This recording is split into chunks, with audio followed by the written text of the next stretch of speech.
capítulo 25. O Senhor Deus falou com Moisés no Monte Sinai e mandou que ele desse ao povo de Israel as seguintes leis. Quando vocês entrarem na terra que o Senhor Deus lhes vai dar, deixem que de 7 em 7 anos a terra descanse, em honra do Senhor.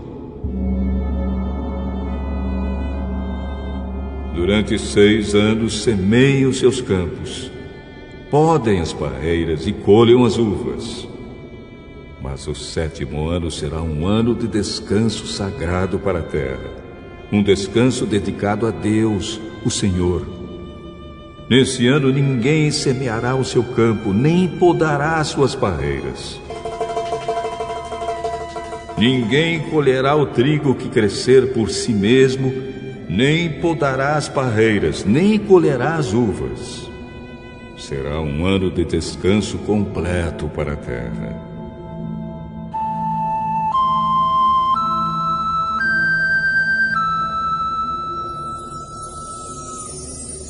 Os campos não serão semeados, mas mesmo assim produzirão bastante para alimentar todos os israelitas, os seus escravos e as suas escravas, os seus empregados, os estrangeiros que vivem no meio do povo e também os animais domésticos e os animais selvagens. Tudo que a terra produzir servirá de alimento.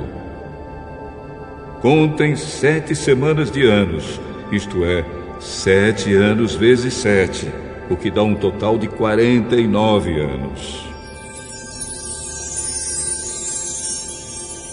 Então, no dia 10 do 7º mês, que é o dia do perdão, mandem um homem tocar trombeta por todo o país.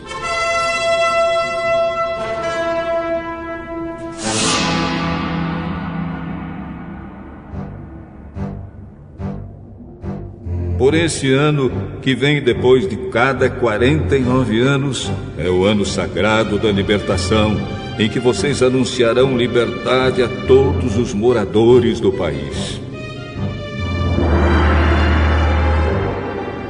Nesse ano, todos os que tiverem sido vendidos como escravos voltarão livres para suas famílias, e todos os campos que tiverem sido vendidos voltarão a pertencer ao primeiro dono. Nesse ano ninguém semeará os seus campos, nem colherá o trigo que crescer por si mesmo, nem podará as parreiras, nem colherá as uvas. Pois o ano da libertação é sagrado para o povo, e nele todos se alimentarão somente daquilo que a terra produzir por si mesma. No ano da libertação, todas as terras que tiverem sido vendidas voltarão a pertencer ao primeiro dono. Na venda ou na compra de terras, não explorem os outros. O preço será calculado na base do ano da libertação, pois o que se vende não são, de fato, as terras, mas as colheitas que elas produzem. Portanto, o comprador descontará do preço o número de colheitas desde o último ano da libertação. E o vendedor calculará o preço na base dos anos de colheita que ainda faltam até o seguinte ano da libertação. Se ainda forem muitos anos, o preço subirá. Se forem poucos, o preço baixará.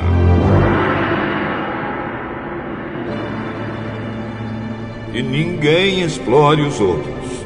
Que todos temam a Deus, pois Ele é o Senhor, nosso Deus. Obedeçam a todas as leis e mandamentos de Deus para que vivam em segurança na terra que vai ser de vocês. Ela produzirá as suas colheitas, haverá bastante comida para todos, e todos viverão em segurança. Alguém é capaz de perguntar como é que haverá comida durante o 7º ano, quando ninguém vai semear nem fazer a colheita? A resposta é que Deus abençoará a terra, e no 6º ano ela produzirá colheitas que serão suficientes para 3 anos. Quando vocês semearem os seus campos no 8º ano, estarão comendo daquilo que colheram no 6º ano, e haverá bastante para comerem até a colheita do 9º ano. A terra é de Deus, portanto, ela não será para sempre daquele que a comprar. Deus é o dono dela, e para ele nós somos estrangeiros que moram por um pouco tempo na terra dele. Assim, quando um terreno for vendido, o seu antigo dono será o primeiro a ter o direito de tornar a comprá-lo. Se um israelita ficar pobre e precisar vender uma parte das suas terras, o seu parente mais chegado deve tornar a comprar o que lhe vendeu.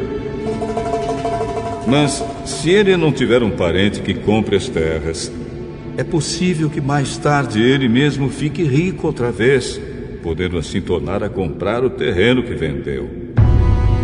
Ele descontará o valor das colheitas que o terreno tiver produzido desde o último ano da libertação e calculará o preço a pagar, tendo como base os anos de colheita que ainda faltarem até o seguinte ano da libertação.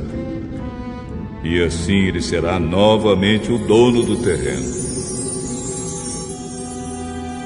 Mas, se ele não tiver o suficiente para tornar a comprar o terreno, então este ficará pertencendo ao comprador até o seguinte ano da libertação.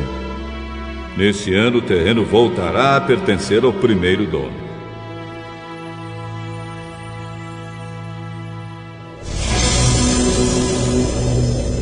Se um homem vender uma casa que fica numa cidade protegida por muralhas, ele terá o direito de tornar a comprar a casa até um ano depois da venda. Mas, se dentro de um ano ele não comprá-la, então ela pertencerá ao comprador e aos seus descendentes para sempre. Nem mesmo no ano da libertação a casa voltará a ser do primeiro dono. Porém, as casas que ficam em cidades sem muralhas são como os terrenos. O primeiro dono tem o direito de tornar a comprar a casa, e no ano da libertação ela volta a ser do primeiro dono.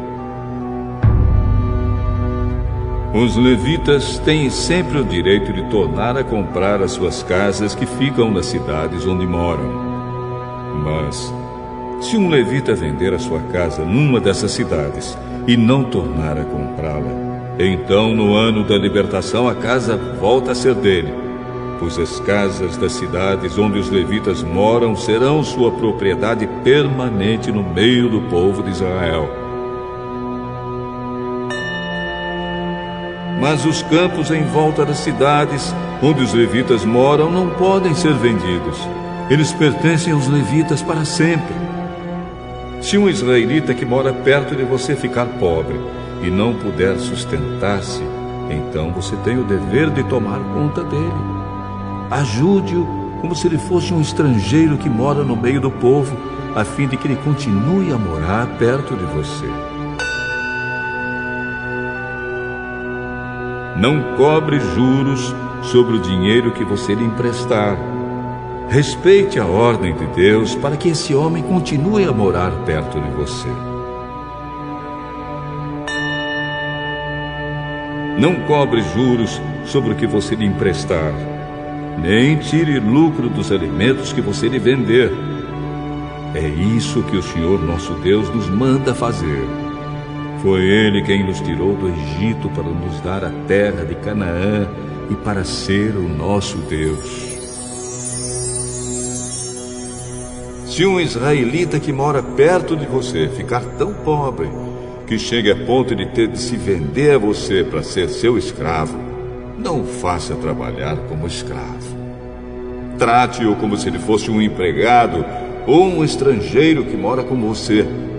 Ele trabalhará para você até o ano da libertação.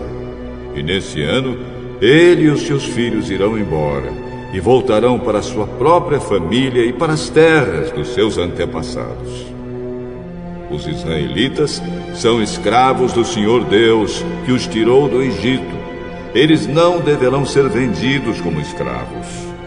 Portanto, não os trate com crueldade, mas respeitem a ordem de Deus. Se precisarem de escravos ou escravas, vocês poderão comprá-los dos povos vizinhos do seu país. Também poderão comprar os filhos dos estrangeiros que moram no meio de vocês. Essas crianças que nascerem na terra de Israel poderão ser compradas como escravos, e os seus donos poderão deixá-los como herança aos filhos, a quem esses escravos deverão servir a vida inteira. Mas um israelita não pode ter outro israelita como escravo, nem pode tratá-lo com crueldade. Pode acontecer que um estrangeiro que vive no meio do povo fique rico e que um vizinho israelita fique pobre e se venda como escravo a esse estrangeiro ou alguém da família dele. Nesse caso, depois de vendido, o israelita tem o direito de ser comprado de novo. Um irmão, um tio, um primo ou outro parente chegado poderá comprá-lo. Ou, se ganhar bastante dinheiro, ele mesmo poderá comprar a sua liberdade.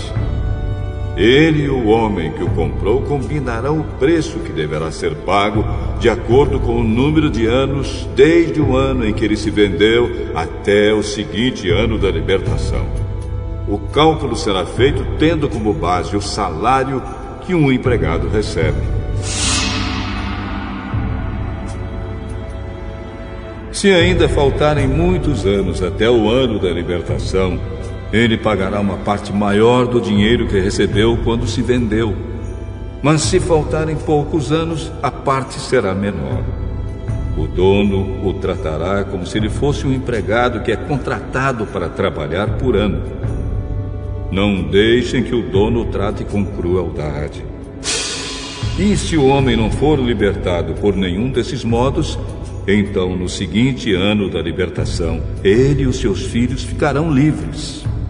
Pois os israelitas são escravos de Deus que os tirou do Egito. Ele é o Senhor, o Deus deles.